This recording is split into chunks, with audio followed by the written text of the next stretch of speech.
Jarena Pillar comes into the day. She was your leader after round one. People starting to know who she is. On 18, she has a birdie attempt to help with that lead. And here, not quite. She started off on the back nine, so she would make the turn onto the front nine. Some trouble here on the par 3, number 2 in the bunker, and this chip just goes way wide. And it rolls up almost on to the fringe. And then she'd have this putt here to save par. And no, does not get it. That would be a bogey on number 2. And then here on number 4, some distance, knocks that in. 3 straight birdies to finish for Pillar. She would finish at 11 under and maintain that lead. IK Kim playing in the same group as Pillar. Played pretty well today. Only 1 bogey on number 9. Here she is on number 6. This is the par 3, long putt. That's a birdie. She would have birdies on 5, 6, 13, 17, and 18. Here she is on 8. And IK Kim just lifts out. Could have shared the lead with that, but for her, as we mentioned, a bogey on 9. She finishes at 10 under on the day. She is in a log jam for second, but right there, 1 stroke behind Pillar. Making a huge run today, the American, the number 3 in the Rolex rankings.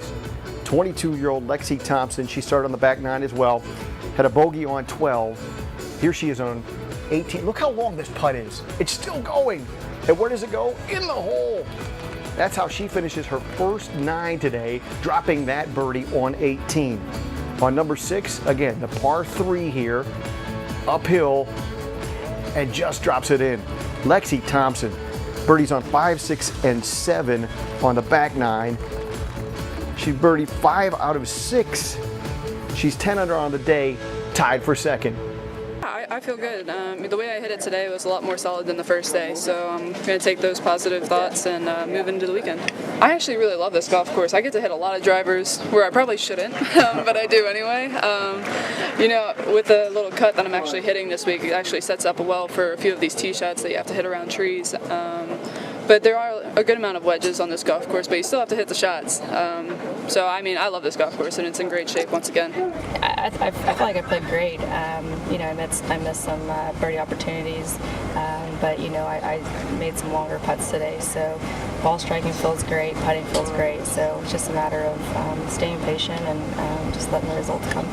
Before we start with the afternoon group, I want to make one more note of the morning group. Linnea Strom, the amateur, one of 3 amateurs. Arizona State, top 20 yesterday, today just 1 birdie, 1 bogey, 16 pars, -3 on the day. She will make the cut and make the weekend great for the amateurs and the Arizona State Sun Devil. Stacy Lewis. Stacy Lewis, comfortable and looked good early. Boy, she started to tear it up after that first hole. Here she is on number 2, the par 3. This is her approach. Check out how close this ends up being as she got the great roll, only about 6.5 feet out or so, and she knocks it down. Stacy wasn't done. She got a little bit of a streak. It's like you're out there up at the Legacy playing with Clara Batista. You know, a little birdie train.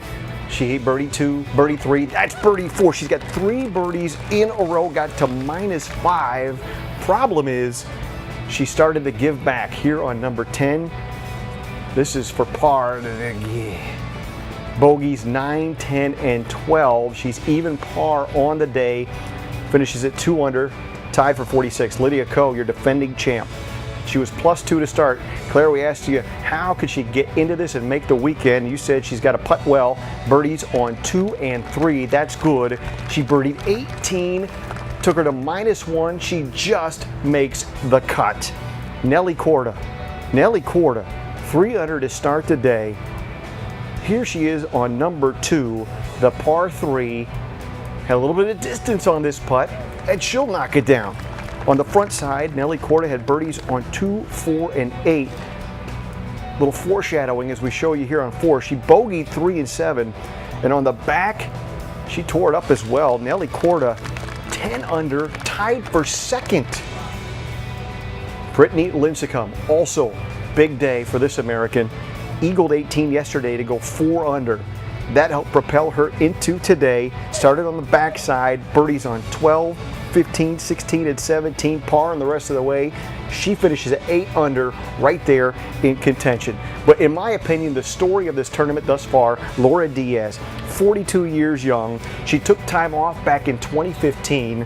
And then in 2016, broke her leg training for a marathon. She has not made a cut since July 23rd of 2015. That's right, 2 years and 2 days from right now.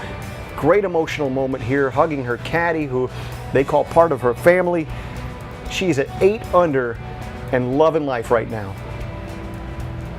There, was it relief, just hugs from your caddy? What was the emotion going on at the end? Yeah, well, it's, 15 was hard, and I think, I put a lot of expectations on myself, and Susan's new to our family, but she's suffered through those 2 years, just hearing about it. I think it's hard to played well and then struggle, so tears of joy for sure, but, you definitely go out on Friday thinking, I want to go low and I want to just stay there. And so it was nice to be able to do that. It started really well. It could have been something amazing, but the back nine kind of let me down. But, just going to keep driving it well, making a lot of putts, which is good. Even those little 5-foot par saves, those are key. So if we can keep driving it well, making a few putts, I think we'll do pretty good. There's controlling the irons. It's been an issue from the get-go. I kind of had good numbers those first few holes, and then kind of ran into a streak there where I had in-between numbers and just wasn't able to control the irons. And it's something I've been working on the last few weeks, so it's not necessarily a surprise. You'll probably go back into the weekend down back by 9 or so. How do you change what you do going into the weekend? I'm just going to try to play better. I'm not going to be looking at a leaderboard. It's just, at this point, it's now trying to play better and get ready for the links golf next week, and just controlling ball flight and controlling spin. That's what I'll kind of work on this weekend.